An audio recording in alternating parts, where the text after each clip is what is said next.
On est forcément homophobe quand on est contre le mariage gay? Écoutez, je ne sais pas si on l'est forcément, mais ce que j'entends depuis quelques semaines, c'est en effet ça. C'est-à-dire les gens nous donnent des raisons extrêmement compliquées d'être contre le mariage gay. La réalité, ce que j'entends, c'est ce vieux fond noir de l'homophobie française. Mais évidemment qu'ils sont homophobes. En tout cas pour la plupart d'entre eux. Vous diriez Qu'est-ce que c'est que cette histoire? Chacun son bon PD, comme chacun avait son bon juif. C'est votre conviction pour les gens qui ont défilé? C'est ma conviction profonde. Vous verrez, la loi passera, les députés feront. Enfin, il y avait beaucoup plus de monde dans les rues il y a 15 jours, contre ce texte. Oui, mais c'est pas une question, c'est pas là, je voyais on compte là par dizaines sur les petites machines. Vous verrez, la loi passera.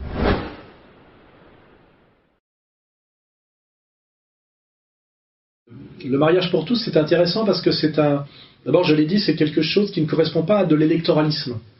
Donc le PS pousse à tout prix pour faire passer cette loi qui ne correspond pas à une stratégie électorale. Donc c'est vraiment une injonction de l'oligarchie mondialiste pour nous amener à une autre société, je dirais à marche forcée, sans aucun calcul électoral. C'est ça qui est intéressant. Et on voit que c'est sorti des loges, c'est la vision maçonnique. Pour une fois, c'est-à-dire finalement, certains juifs sont pris dans une espèce de contradiction où finalement le mariage pour tous les intéresse parce que c'est une manière finalement de parachever la destruction de ce qu'on appelle le quatrième empire dans le talmudisme, c'est-à-dire Rome, c'est-à-dire le monde catholique, le monde chrétien. Mais en même temps, ça les dégoûte pour eux-mêmes et parfois ils sont pris dans une espèce de contradiction, effectivement, comme le rabbin Bernheim qui dit qu'en tant que religieux, il est contre. Où on a Elisabeth Badinter, elle dit qu'elle comprend que les religieux soient contre, elle pense d'ailleurs assez religieux elle, parce que les autres, elle s'en fout. Et Simone Veil, qui en vieillissant, effectivement, devient un peu, on dirait, réactionnaire, en fait, c'est-à-dire conservatrice, et trouve que ça va un peu loin. Donc, le pouvoir politique, c'est la constance souterraine des réseaux. Ce n'est pas les éruptions de colère populaire. Les éruptions de colère populaire peuvent être manipulées par des réseaux, mais en elles-mêmes, elles ne servent à rien. C'est comme les manifs contre les retraites ou la manif pour le maintien des acquis sociaux. Ça n'empêche pas, comme on verra, de faire sauter le CDI en douce. Donc il faut bien comprendre que le pouvoir, c'est les réseaux. Et les réseaux maçonniques, parce que là j'extrais les juifs religieux de cette vision, mais les réseaux maçonniques, c'est-à-dire mondialistes, lucifériens, profondément antichrétiens, antitraditionnels, prométhéens, etc. Il faut comprendre ce que c'est que la vision maçonnique du monde, qui est une vision à la fois progressiste, mais une vision d'apprenti sorcier, et donc une vision luciférienne, et une vision même satanique du monde. On le verra par la déclaration de Pierre Berger, qui dit que, puisque les travailleurs vendent leurs bras, les femmes peuvent bien vendre leur ventre. Donc on voit bien cette vision satanico-libéralo-marchande de nos élites oligarchiques. De toute façon, on porte toujours quelque chose pour quelqu'un d'autre, on est payé pour ça. Vous, pour faire de la télévision en ce moment, d'autres pour aller dans une usine, d'autres pour être... C'est comme un travail, la maternité et l'enfantement, vous le comparez à une sorte de travail, non, c'est ça, vous le désacralisez, vous le déshumanisez un peu.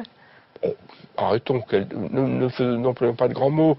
Cette vision, effectivement, qui est totalement compatible avec la vision libérale, et dont Marion Sigaud nous dit que c'est la vision des Lumières, en réalité, vision fondée sur les mathématiques, sur l'homme comme mesure de lui-même et l'homme illimité, sur aussi d'une certaine façon la négation de la nature, la négation de l'unité cosmique et de l'harmonie cosmique, effectivement la négation de la transcendance authentique, c'est-à-dire que on voit bien aujourd'hui que ce progressisme n'est absolument pas quelque chose qui a à voir avec la raison, mais que c'est une idéologie de combat qui se moque en réalité, je dirais, de ce que la raison lui envoie comme réponse à ses expérimentations.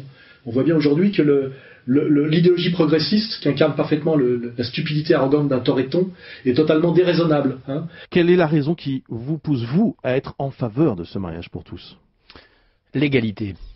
Et l'égalité des droits. Voilà, c'est une question de principe. Et cette marche forcée vers le mariage pour tous, sous prétexte de liberté, et de liberté en soi. La liberté ne veut rien dire quand elle n'est pas accolée à quelque chose. Libérée de quoi? C'est pas liberté en soi, ça ne veut rien dire. C'est la rupture de toutes les barrières, la rupture de toutes les normes. C'est donc la folie. La liberté en soi, c'est la folie.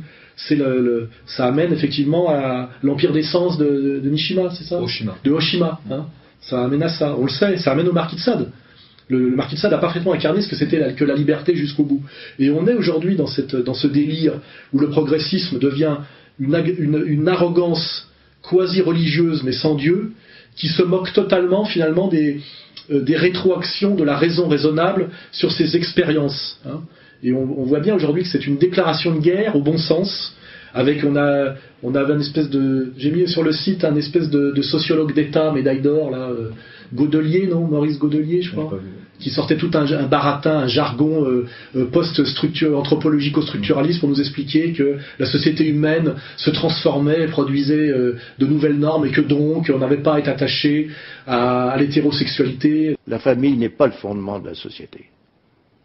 La parenté est incapable de créer des sociétés. Ce qui crée des sociétés, les Français, tout ça, c'est des rapports politico-religieux, des rapports englobants, des rapports qui traversent et englobent. Les fonctions seront assumées différemment en se détachant du père-mère.